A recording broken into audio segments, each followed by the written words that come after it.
times, because in this episode of Journey to the Stone, I take you to one of my favorites, also one of the most important colored gemstones on record globally, a gem that has captured the hearts of royalty. It demands the highest price per carat of any colored stone in the history of the world by auction. It is something that is traded on a daily basis and demands prices that no other colored stone has ever seen before. Let's talk about the legendary ruby. Now, I think we should start with the gem that has broken the world record. Let's start with the sunrise ruby. This particular ruby, coming out of the Magog stone track, surpassed over 1 million a carat. It was the first time a colored gemstone had surpassed 1 million a carat. You're looking at emeralds have reached 250,000, cashmere sapphires have reached 250,000, deep flawless diamonds have reached 250,000, but it was the first time that we'd ever seen a gem surpass that 7-digit per carat mark. This was a phenomenon, something that had never been seen before, which only shows the demand and the interest in the legendary pigeon blood red rubies of the world. If you want to own one of the rarest gems in the world, it is the unheated, fully certified pigeon blood red rubies. That's what demands the highest price per carat. It has always demanded the highest price per carat, and it also is one of the rarest geological phenomenons in the world. The sunrise ruby, coming out of the legendary Magog stone tract. This is basically in Burma. It comes out of the Shan state. That Magog stone tract has captured the hearts of the Maharajas, royalty throughout the years. It's been mining for hundreds of years, and it basically put pigeon blood red rubies on the map. And now a 2-carat stone can set you back, high 5 digits to 6 digits per carat if you're talking about the Magog material. And, if you can get any good quality crystallized Magog ruby, it's expensive. Magog ruby, one of the most in-demand rubies of the world, rivals the price of the most expensive diamonds, surpasses anything in the world of color. There's nothing like it when you're talking about value proposition, extremely collectible. Now let's talk about a little bit about the whole Magog area. I grew up in Thailand from the age of 13. I used to sneak across the border going into Magog at the age of 15 years old. It was illegal to go into Burma at that period. I mean, literally, I would not be alive today if I was caught. But I was young, I was stupid, and I was interested. I wanted to know where these stones came from. So I used to go under the radar, sneak into the Shan state, travel down village to village in the Magog stone tract, used to sit there, and basically learn from the villagers and trade stones with them. And then I used to sneak across back into the Thai border. I would disappear for 3, 4, 5 weeks at a time. People thought I was dead, but it was what basically inspired me to become the gem hunter of who I am today. Because after going into Magog, the world was simple for me. When Africa opened up, it was less dangerous. When other countries opened up, I remember going through Sri Lanka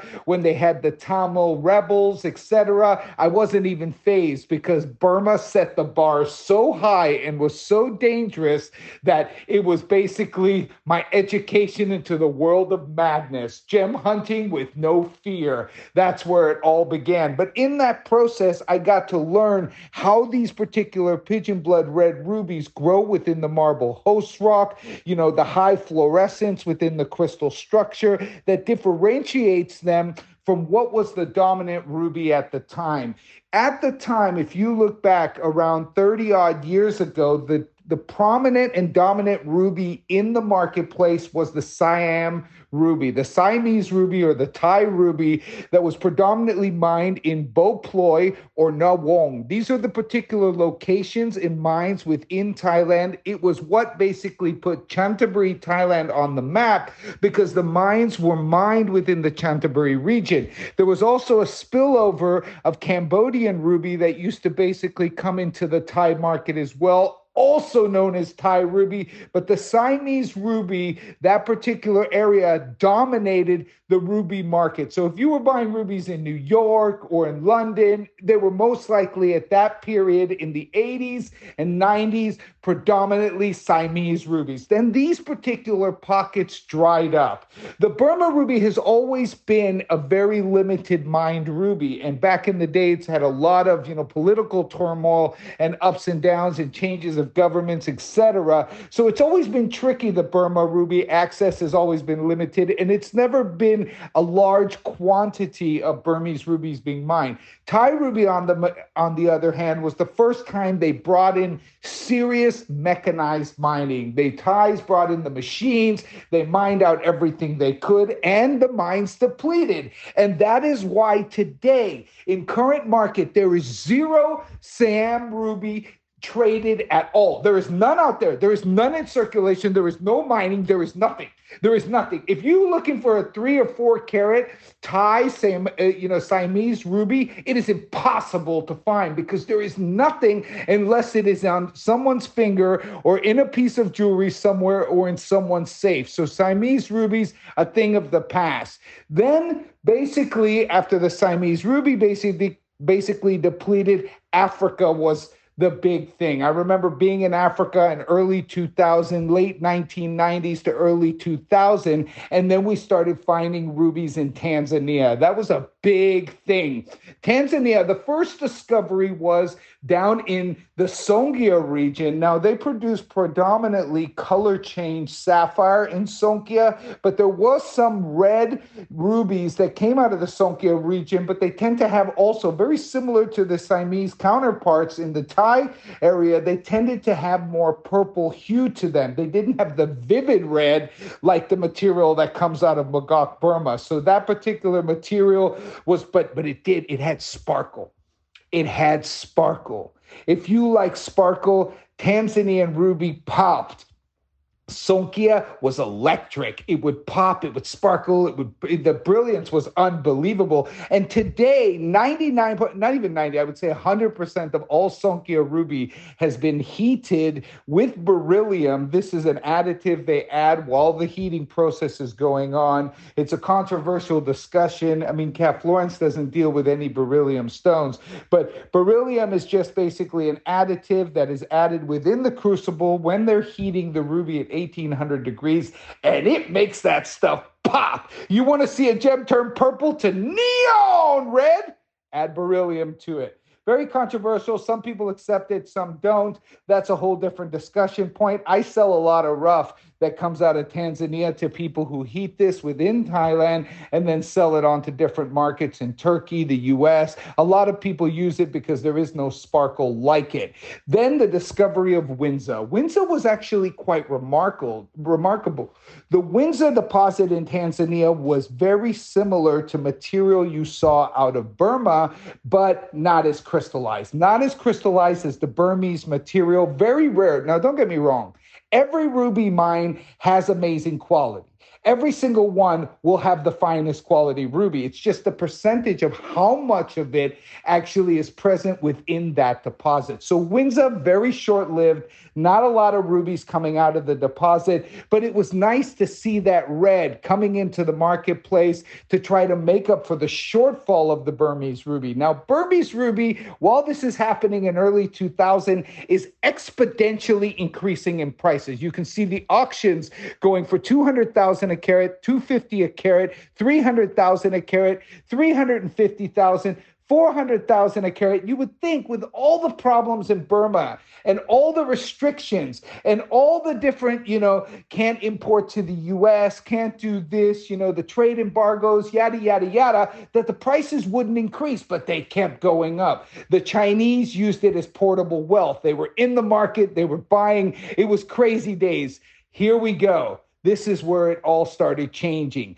Mid 2004, 2005, I find myself in Mozambique, predominantly going after the Pariba deposit. I was buying up everything I could. Mozambique Pariba was like world changing. Nobody had ever seen it. Nobody ever knew it. And I was there filling up my pickup truck with it. I was buying everything I could. I went up, then I went up to the Montepuez area of Mozambique. And what did I discover? I discovered ruby. Now, this is before Gem Fields was there. I was in, Montepuez in the northern part of Mozambique, plucking out these rubies. Now, this material was different. This material had the pigeon blood red color. No orange overtone like we saw in Windsor. No purplish overtone like we saw in Sonkia. No Siamese purple color as a secondary. This stuff was red. It was raining red. Raining red.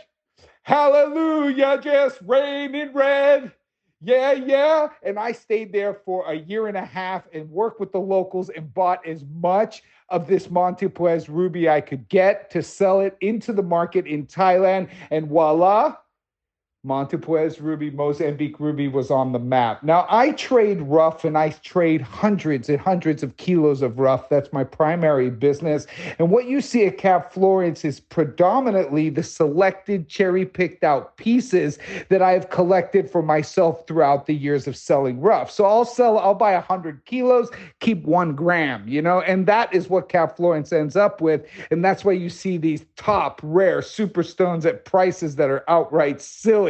So Montepuez is on the map. Gem Fields, who's doing all the mining for the Zambian emerald in Africa, comes over to, Mozambique and takes a position. So they have this joint venture with the government of Zambia. So they walk in, they make a joint venture with the government of Mozambique, and voila, the Gemfields Ruby mine is in action and in production. Then it's tough for me to get value because I'm a value hunter. I like to get in before the mining operations, before the roads are, paved. I want to get in there. I want to climb through, I want to walk through the jungle, swim across the river, get to the mine when it's just artisanal mining. I want to be the first one in, get the best quality, get the best price, and get out. And that's predominantly what I do, whether it's opal in Ethiopia, whether it's certain, danbarite in Mexico. I go to locales that people don't know exist. So Montepuez is now on the map, and it becomes the predominant supplier of ruby into the world market. Price is still going up because anything that is nice red demands huge prices. Now, a fact that you need to understand about ruby: 99.999999%, basically almost all rubies in the world are heated. Unheated, natural, the hand of Mother Nature rubies are extremely rare, and they demand huge price points. That's why you'll see rubies selling for 7 digits a carat. You'll see them at auctions regularly, pigeon blood, good crystallized ruby that is unheated, demanding 6 digits, 7 digits a carat because it is rare. Usually ruby must be heated to improve the crystallization. Now, I trade rough, and the rough that I trade, most of it gets heated. But every once in a while, when I see a stone that is naturally crystallized with the top color, I keep it and I keep it and I keep it. And that is what I have done for my whole life. And I ended up giving these to Cap Florence, and that's the pieces you see. But for educational reasons, what you see at 99.9999, actually most of the jewelry stores in the world, these are heated rubies. That's the way it is. Unheated is very, very uncommon, predominantly sold in auctions or in the collector world to individuals who understand it, who want what nobody can find in the gems that are the hardest and most important stones in the world to replace. They're very, very uncommon. Now, we have had deposits of ruby discovered in Kenya, predominantly cabochon quality. We also have rubies that were discovered in, other locales throughout the world, but nothing that that dominates the crystal grade. So if you're looking for the most expensive, beautiful ruby in the world, I'm gonna put them in order for you. You've got the Burmese ruby because of the credibility it's had on the global stage. It hits 7 digits per carat in big sizes. If you got crystallization, that's not even perfectly clean material.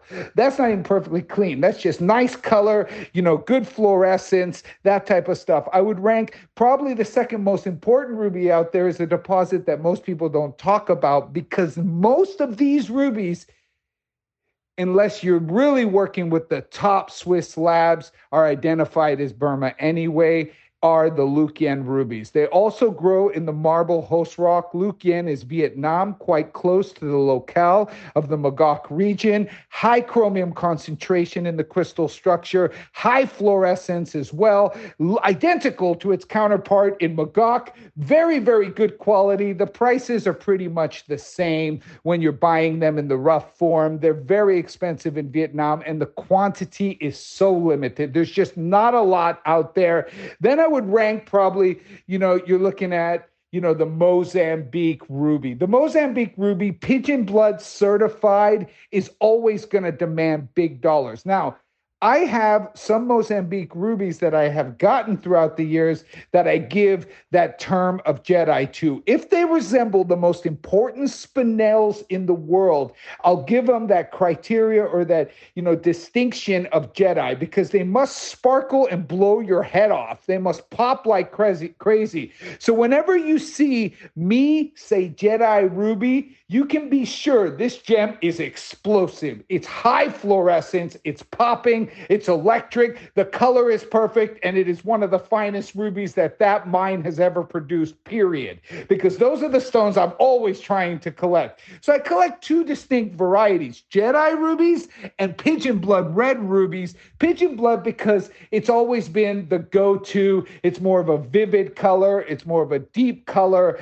A lot of people like that, but I also like the Jedi pop. Things that look like Namya Spinel, things that glow in the moonlight, glow in the dark. If you can get rubies that glow in the dark, especially if they are unheated natural, that makes them one of the rarest geological phenomenons that Mother Nature has ever produced. So that is your education for ruby for the day. I could go on for hours about ruby because this is one of my main trading stones. I have hunted ruby my whole life. It is also one of the most in-demand and loved gemstones out there. Whether you go Jedi ruby, whether you go pigeon blood, or if you already own a ruby, take care of it, look after it. Unheated reigns supreme. Always understand that. If you had a heated ruby, do not worry. Heated rubies still hold value. They still are increasing in value. I sell a lot of rough that ends up being heated, and it's sold all over the world in the main retailers of the world. So it's by no means a faux pas type situation. It's just if you want the best, if you want what nobody has, and if you want one of the rarest geological phenomenon that Mother Nature ever makes, go unheated. If you can get a nice color, crystallized, gem quality ruby that's unheated, that is extremely rare. And if you can get it above 1 carat, that is crazy, crazy rare. And above 2 carats gets like 10 times rarer. Above 3 carats, there is not a lot in the world. Above 5 carats, you're talking about a freak of nature. These are not stones that grow in size, especially in the natural form, without the presence of heat or any treatment whatsoever. So if you can get those, good place to invest, good place to hold on to. Prices have soared consecutively and consistently for the last 30 odd years in my career. So if you like the best, stick with the unheated, stick with the bigger size, and stick with good crystallization. I hope you enjoyed my episode on ruby. I'll reach out with a new gemstone coming soon.